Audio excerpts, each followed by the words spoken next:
Olá, tudo bem? Meu nome é Danilo Dorgan e este é mais um vídeo para o Code Loop. E no vídeo de hoje nós vamos fazer um vídeo que a gente já fez o artigo, que é sobre Magalu Cloud. Já conhece essa cloud 100% nacional, que está surgindo desde 2024? Nesse artigo a gente vai fazer um review da minha experiência nesse último ano que eu utilizei. Eu utilizei ela desde 2024 até mais ou menos 2025, aqui mais ou menos no final do ano. E eu vou contar todas as minhas experiências para você depois da vinheta. Você sabia? Esse vídeo e outros estão em forma de artigo lá no nosso blog, então acessa lá codeloop.com.br. Todos os nossos vídeos são artigos e chega lá primeiro. Salve nos seus favoritos e acesse já codeloop.com.br. Aqui você pode ver o nosso artigo, onde a gente vai falar mais sobre ele aqui. Lá tem detalhes, tem gráficos, tem comparativos, então acessa lá.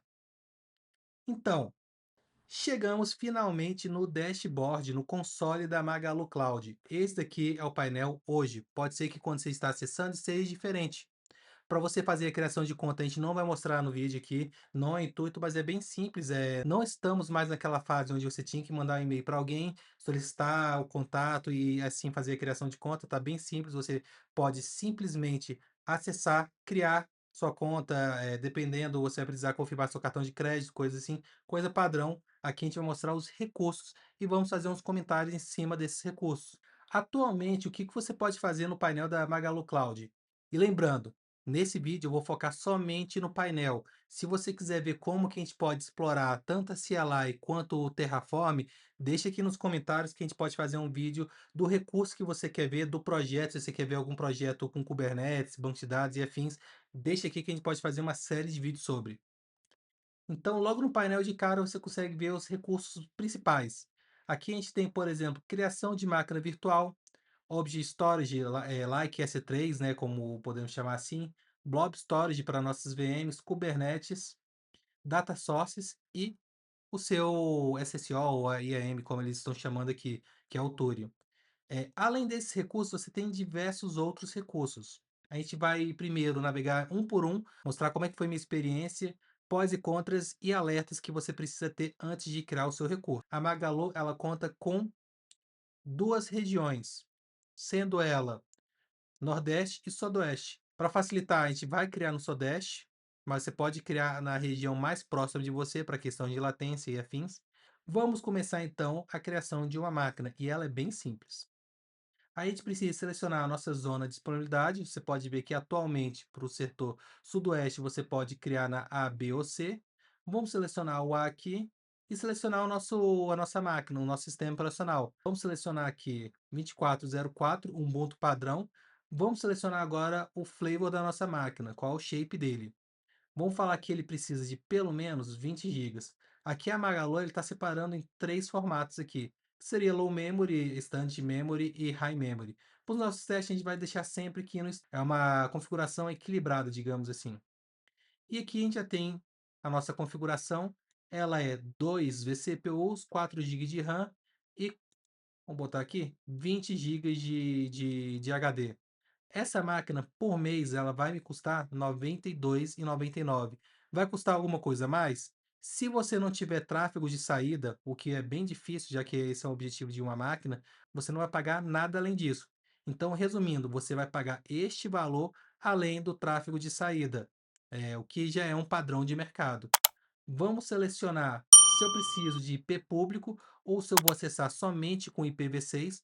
Todas as máquinas elas já vêm com IPv6 e até o presente momento existia um custo adicional para quando você tem IPv4 não alocado. Vamos fazer então a geração de uma chave. Vai ser uma chave que a gente vai criar aqui rapidão mesmo.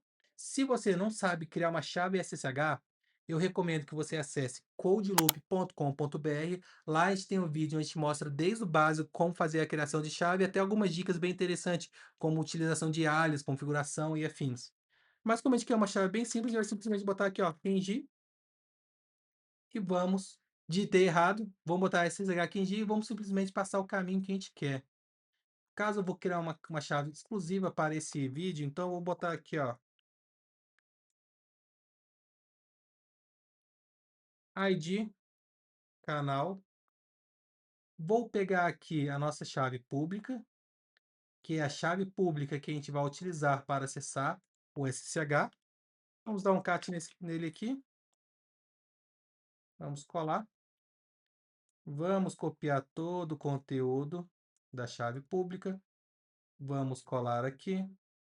Nome da instância vai ser o hostname dele, então a gente vai botar coding loop, pode ser VM, e vamos fazer a criação. Vamos simplesmente verificar se a gente esqueceu alguma coisa e vamos deixar criando.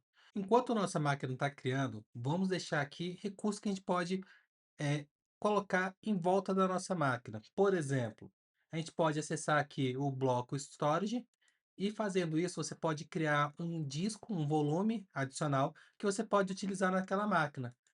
Ela precisa estar na mesma região de disponibilidade. Vamos selecionar a quantidade de IOPS. Caso você não saiba o que é IOPS, mas você pode ler simplesmente a descrição aqui, tá? Performance de forma resumida. Vamos deixar aqui uma máquina aqui. Não vamos fazer criptografia. Vamos falar que a gente precisa de 100 gigas. A gente já tem um custo estimado que vai custar mais ou menos 10 centavos por hora para armazenar esses 100 gigas aqui. Vamos colocar aqui, por exemplo, volume e vamos fazer a criação deste volume. Uma vez que o volume está sendo criado, a gente também pode fazer o que relacionado àquela máquina. Vamos voltar aqui e ver que ela já foi criada. Então, via interface, eu posso remover o IP, visualizar o log de criação. Aqui a gente já tem o log dela aqui, ó. É um log onde você pode verificar status, se conseguiu fazer a criação, por exemplo, que ela já a última linha do log já foi para poder fazer o login. No caso, eu poderia fazer o login remoto, mas esse recurso ainda não existe, então a gente consegue ver simplesmente a saída do log. Posso fazer o download do log e eu posso também atualizar. Caso esse fosse um log rotativo, ele estaria aqui rotacionando. Mas, por exemplo, esse log ali, ficou na página de login e vai ficar daquela forma. Eu peguei apenas o log do Bootstrap daquela máquina. Aqui, uma vez que eu estou dentro do painel dela, eu posso ver a minha configuração de CPU, memória RAM, quantidade de disco, sistema operacional, aquele botão que eu já cliquei, já mostrei o log para vocês. Eu também consigo ver o meu IP privado aqui, da rede interna. Eu consigo ver o meu IP público, o meu IPv6 e o meu usuário padrão para fazer acesso SSH. Como assim? Se você tentar fazer login com qualquer outro usuário, você não vai conseguir. O usuário padrão que é usado assim que a máquina é criada é Ubuntu. Informações aqui gerais. Você pode ver sua VPC aqui, o tipo da sua máquina, o flavor, né, o shape, ou como você chamar, a máquina, a chave que você está utilizando. Você consegue vir aqui em rede e consegue fazer a gestão do seu grupo de segurança. O que seria o grupo de segurança? Entende esse grupo de segurança como se fosse o faro da sua máquina. Você pode clicar nela aqui e vamos verificar que regras de saída a gente tem apenas uma regra de saída, que é o quê? IPv4, independente do protocolo, independente da porta, vai sair. Já como regra de entrada, a gente tem para IPv4, tanto na porta 22 quanto na porta 9423. Isso já é porque o meu grupo de segurança padrão já é customizado. O seu possivelmente não vai ter essa porta aqui. Então, o que isso quer dizer? Que eu posso adicionar novas regras. Por exemplo, quero adicionar a 443 e eu quero que ela seja a porta de entrada e eu quero simplesmente que ela seja aberta para a internet. Então, vou botar aquela liberada para regras de qualquer IP e a descrição eu posso colocar aqui: servidor SSL Apache, por exemplo, ou qualquer regra que você queira criar. Se você quiser ver como a gente pode manipular essas regras em massa, pode deixar aqui nos comentários que a gente pode fazer um vídeo utilizando Terraform ou CLI. Uma vez que a gente tem essa regra criada, ela já foi aplicada. Vamos voltar aqui, eu cliquei em grupo de segurança. Ela já foi aplicada nessa máquina. Como você viu ali, eu tenho vários grupos de segurança, porque eu posso ter um grupo de segurança para cada máquina, ou posso atrelar mais de um. Aqui eu tenho o primário, eu poderia ter o secundário e por aí vai. Selecionar aqui os primário e o secundário, por exemplo. No caso aqui, o padrão já é o suficiente para o nosso teste. Volume.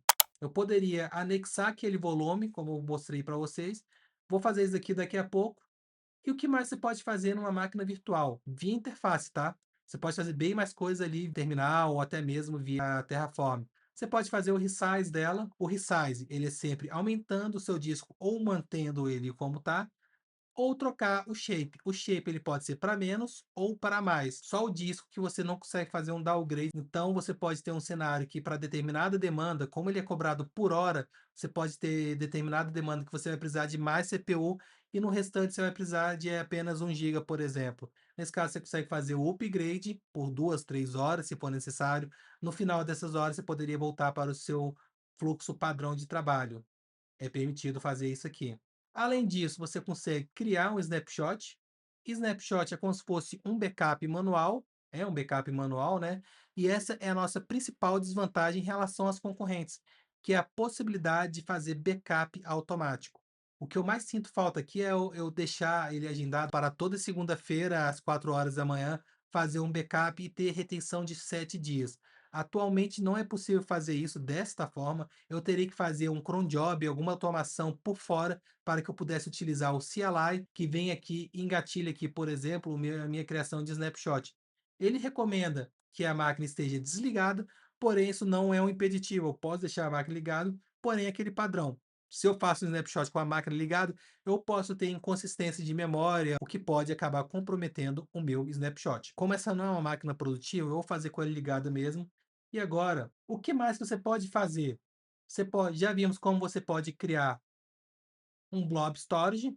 Eu acabei não fazendo a anexação, mas ela é bem simples, como você viu. A gente pode até anexar aqui rapidamente, só para você ver que é bem algo simples de anexar. Mesmo se você não tivesse aqui, ele vai gerar um tutorialzinho para você, ó. Ele já está anexando automático. Quando eu fazia a anexação anteriormente, ele era manual, ele te dava o código, os comandos que você tinha que executar. Aqui, pelo visto, já está em. Vamos verificar se já está em uso mesmo? Eu não ia mostrar, mas agora que ele pareceu ser simples, vamos dar um df-h. Não tem nada aqui. Vamos dar uma olhada no se ele montou alguma coisa. Parece que não. Instância.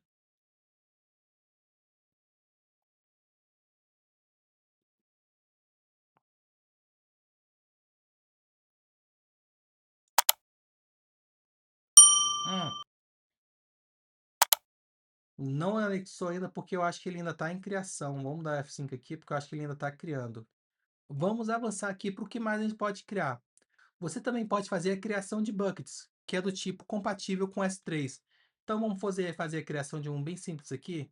Habilitar controle de versionamento, vamos deixar esse nome aqui. E a criação é dessa forma. Ele é cobrado por conforme você for utilizando. Você pode editar as políticas, você pode criar políticas. No caso aqui eu não tenho nenhuma política ainda que foi criado, mas eu poderia simplesmente vir aqui e criar políticas. Na documentação você consegue ver mais detalhes sobre como a gente faz políticas. Aqui a gente vai simplesmente criar uma pasta. Você pode ver que eu estou fazendo pela interface. Acessei a pasta e vou simplesmente fazer o upload de um arquivo. Selecionei essa foto. E aqui você pode ver um detalhe interessante que influencia inclusive na forma de faturamento. Como eu não vou deixar criar aqui, eu vou deletar rapidinho. Eu vou deixar aqui pasta de destino. Vou deixar. Vou fazer o upload. Conforme ele faz o upload, eu vou abrir isso aqui numa nova aba, vou deixar ele fazendo o upload para a gente verificar daqui a pouco. Tá aqui o progresso aqui, ó, 65%. O que mais a gente pode fazer aqui?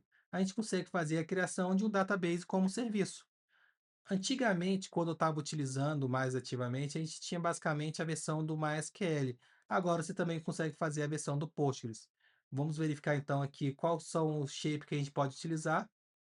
Vamos verificar aqui o preço, desde performance dedicada até o ideal para desenvolvimento. Vamos pegar esse aqui que é basicão, que temos aqui 1 GB, 4 GB de memória RAM, ele vai custar 12 centavos por hora.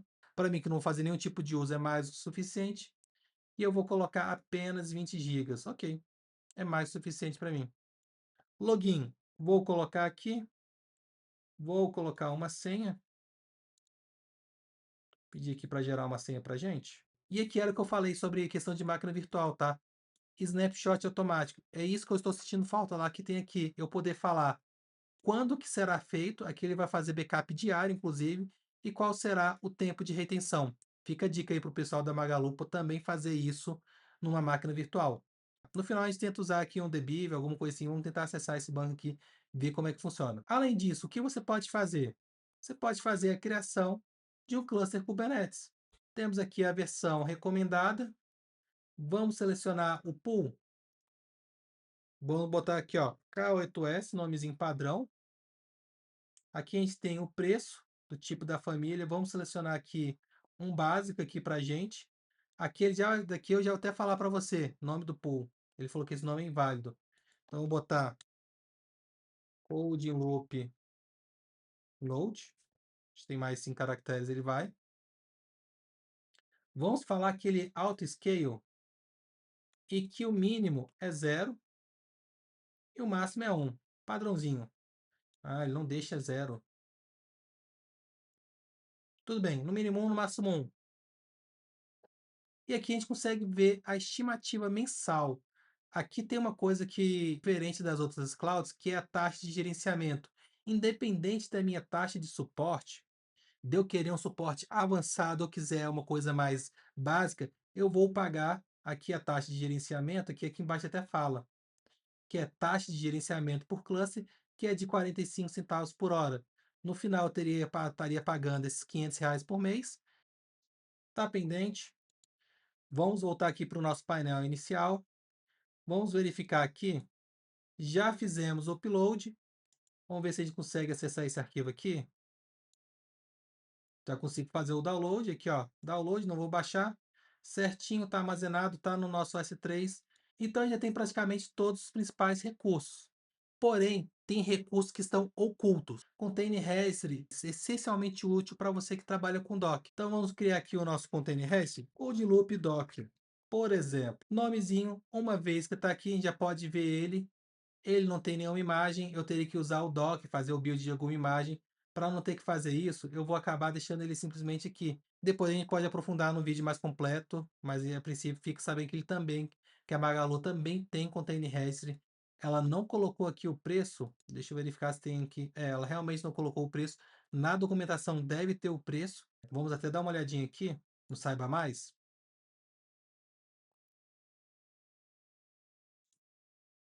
Engraçado que no site não tinha o armazenamento, o preço, mas aqui tem no site. Então fica a dica aí pro pessoal da Magalu colocar também na página do console, quando a gente está criando, que nem os demais recursos, para não deixar o usuário confuso. Mas aqui você consegue ver que custa 29 centavos por giga e promocionalmente eles não estão cobrando tráfego de saída. Isso é uma coisa que eu tenho até que verificar. Se vocês estão utilizando, souber, deixa aqui a resposta. Se tráfego de saída é saída da máquina, do serviço, ou se eu utilizar, por exemplo, dentro do Kubernetes, ou essas imagens aqui, se seria considerado tráfego interno e dessa forma não cobraria. É uma coisa que eu não testei. Posso testar, assim que eu tiver novidades, eu trago para vocês. Com isso, eu passei aqui agora pelos principais recursos e eu vou dar a minha opinião sincera sobre todos eles. A criação de máquina virtual ela é bem simples, atende bastante, porém tem alguns detalhes que ainda deixa a desejar. Por exemplo, a possibilidade de você fazer um backup automático. Até então, quando eu tinha escrito esse artigo, você não podia também fazer o envio de imagens personalizadas, ou seja, subir as suas ISOs. Porém, enquanto eu gravava esse vídeo, eu não achei subir interface. Então, quando eu tiver mais informações, eu trago para vocês. Tirando detalhes ou outros, eu acho que ela é bem competitiva. Ela tem um valor bem interessante, é cobrado em real, então você não vai ter variação do dólar. A maioria dos serviços, como você verificou aqui, já tem uma estimativa bem sólida de quanto você vai pagar. Não, tive diversos contatos com suporte e a maioria deles foi resolvido dentro das primeiras 1 hora. E as solicitações mais complexas, se precisava de outros setores, algumas informações adicionais, levavam menos de um dia para ser resolvido. Então, no geral, é uma empresa bem sólida, já que você já deve conhecer do ramo de e-commerce e afins. E com esses serviços soluções de cloud, ela parece bem promissora. Dá para colocar mais serviços, mas do que já tem, já atende bastante a minha necessidade. Imagino que vai atender a necessidade da maioria das pessoas. ela já tem integração com o Terraform e com o CLI. Então, se você quer fazer alguma automação, sua infra as a code, eu acho que já é possível. Inclusive, eu devo fazer alguns projetos em breve com provisionamento de VM, provisionamento de Kubernetes ou de qualquer outra coisa que seja. Deixe aqui nos comentários. Meu uso foi bem intenso e eu não gastei muito. Eu posso até mostrar aqui no nosso próprio blog que, em média, a gente gastou, 100 reais por mês. Alguns meses a gente gastava mais, porque a gente estava com bastante recurso, sendo criado, deletado o tempo todo. Mas, no geral, a gente tinha 2 máquinas ali, uma máquina para banco de dados, uma máquina para back-end também. Deu fazer um uso mais profundo ainda, especialmente com essas partes de recursos como serviço que saíram recentemente, e trazer novidades para vocês em breve, até mesmo para a questão de container como registry, fazer algumas publicações de imagens, fazer espelhamento em relação ao Doc Hub e por aí vai. Você já experimentou a Magalu Cloud? O que você achou? Discorda de alguma opinião que eu tinha deixado aqui? Deixe aqui nos comentários, vamos conversar, vamos aprofundar esse tema. E se você quiser ver mais vídeos como este, esse é aquele momento que você pode deixar seu like, se inscrever no canal, ativa o sininho e nos vemos na próxima. Até lá!